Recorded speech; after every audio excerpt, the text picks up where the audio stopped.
নমস্কাৰ আমি টেৰেছত আছিলোঁ পটককৈ ভাবিলোঁ সৰু এটা ভিডিঅ' বনাই লওঁ আমি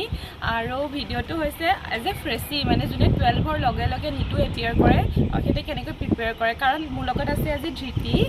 আৰু তাই 12 পাছ আউট হয় মানে এজ এ ফ্ৰেছি তাই নিট দিছিলে আৰু বহুত ভাল মাৰ্কছ পাই আমাৰ লগতে এতিয়া বেটছমেট হয় তাইৰ পৰা আমি জানিম কেনেকৈ প্ৰিপেৰেশ্যন কৰিছিলে তুমি কেনেকৈ পঢ়িছিলা নিটৰ লগে লগে 12 মানে বৰ্ডছ আছিলে নিট আছিলে দুইটাতে ফ'কাছ কৰিবলৈ লাগিছিলে সেইকাৰণে মই যেতিয়া টপিকছবোৰ কভাৰ হয় কলেজত ছাবজেক্টিভ আনচাৰ্ছবিলাকৰ লগত অবজেক্টিভ কুৱেশ্যনছ লগে লগে প্ৰেক্টিছ কৰিছিলোঁ 11-12 দুইটাতে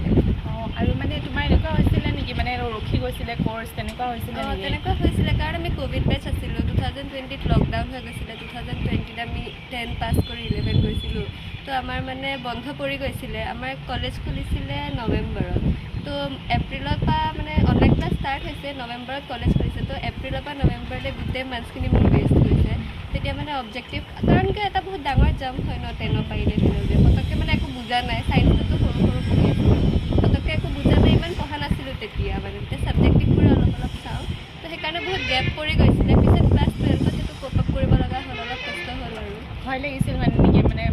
অলপ ভয় লাগিছিলে গৈ পেলাই যেতিয়া মানে বেটছমেটছবিলাকক দেখিছোঁ আৰু টিচাৰ্ছবিলাকেও যেতিয়া কৈছে যে কম্পিটিশ্যন ইমান বেছি হয় তেতিয়া বহুত ভয় খাইছিলোঁ কিন্তু ক্লাছ 12ত মানে আমি আকৌ লকডাউন পাইছিলোঁ ন 2021ত তেতিয়া মানে ক্লাছ 11টো মই তেতিয়া কভাৰ কৰিছিলোঁ ক্লাছ 12ৰ লগে লগে আৰু মানে বৰ্ডৰ পিছত কেনেকৈ প্ৰিপেৰেশ্যন কৰিছিলা বৰ্ডছৰ পিছত বৰ্ডছ মানে 15 মাৰ্চৰ পৰা আছিলে আমাৰ আৰু নিট আছিলে 17 জুলাই তো বৰ্ডছৰ আগলৈকে মই মানে নিজৰ গ'ল ৰাখিছিলোঁ যে এটলিষ্ট ক্লাছ 12টো মানে একদম খুব নাথাকাকৈ ধুনীয়াকৈ মানে কৰি লওঁ কভাৰ যাতে মানে তাত যাতে একো ফ'কাছ দিব নালাগে আফটাৰ 15 মানে আফটাৰ 1 এপ্ৰিল বৰ্ড শেষ হৈছিলে 1 এপ্ৰিলত তাৰপিছত এপ্ৰিল মে জুন আৰু জুলাই 17লৈকে গোটেই টাইমখিনি মই ক্লাছ 11ত মেইনলি ফ'কাছ আৰু তোমাৰ মানে গোটেইখিনি মানে কেতিয়াবা মক টেষ্ট দিব ষ্টাৰ্ট কৰিছা ৰিভিজন কেতিয়ালৈকে কৰিছা মানে যোনবোৰ টপিক ৱাইজ টেষ্টবোৰতো 11ৰ পৰা হৈয়ে আছিলে সেইবিলাকতো পাৰ্ট ৱাইজ ভালকৈ দি গৈ আছিলোঁ কিন্তু প্ৰপাৰ যোনটো গ্ৰেণ্ড টেষ্ট হয় গোটেই 11-12 চিলেবাছ মিলাই সেইটো মানে মোৰ অলপ লেট হৈছিলে কাৰণ চিলেবাছ কভাৰ হোৱা নাছিলে চিলেবাছ কভাৰ হোৱাৰ পিছত গ্ৰেণ্ড টেষ্টবোৰ মই 1 জুলাইৰ পৰা দিছিলোঁ আৰু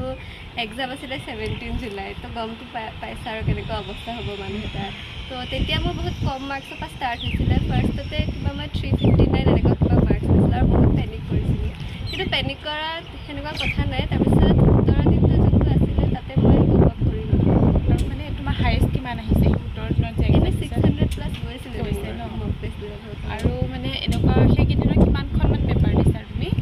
সেই 17 দিনতে মই 21খন পেপাৰ দিছিলোঁ আৰু মানে মোক এনেকুৱা আহিছে যে কমেণ্টত কেতিয়াবা যে 512 পাই আছে এতিয়া ৰিচেণ্ট টেষ্টত আৰু এক্সাম আছে এইবাৰতো নিট আছে সিহঁতৰ অলমষ্ট 1 মান্থমান আছে তো ভয় খাইছে যে বাঢ়িব নাই এইটো আৰামছে বাঢ়ি যাব এইটোতো ভালেই মাৰ্কছত আছা তুমি মানে খালি তুমি কনচিষ্টেণ্ট থাকিব লাগিব আৰু তোমাৰ মাৰ্কছ ভাল বাঢ়িব টেনশ্যন নাই আৰু কিবা ক'বা নেকি আমাৰ মানে নতুনকৈ 2024 যোনে যোনে এপিয়াৰ হ'ব সিহঁতৰ কাৰণে কিবা অলপমান প্ৰথমতেতো অল দ্য বেষ্ট ভালে হ'ব ইমান টেনশ্যন লোৱা কথা নাই খালি নিজৰ কনচিষ্টেঞ্চিটো মেইনটেইন কৰিবা আৰু বাহিৰা বস্তুবোৰত অলপ ধ্যানটো কমকৈ দিবা আৰু নিজৰ কামৰ লগত মতলব ৰাখিবা আৰু কনফিডেঞ্চটো ৰাখিবা মানে এনেকুৱা নহয় যে কোনোবা চিনাকি মানুহে এনেকৈ প্ৰিপেয়াৰ কৰিছিলে কাৰণে পালে মানে ময়ো ছেইম ৱেত যাব লাগিব তেনেকুৱা একো নাই নিজৰ মতে চলিবা খালি কনফিডেঞ্চ ৰাখিবা হৈ যাব বাই আই হোপ তোমালোকৰ হেল্প হ'ব আৰু কিবা কুৱেশ্যন থাকিলে ক'বা কমেণ্ট ছেকশ্যনত আকৌ ভিডিঅ' বনাই দিম বা মই তাইক সুধি হ'লেও তোমালোকক ৰিপ্লাই কৰি দিম গতিকে তোমালোকে কিবা সুধিব লাগি থাকিলে ক'বা বাই বাই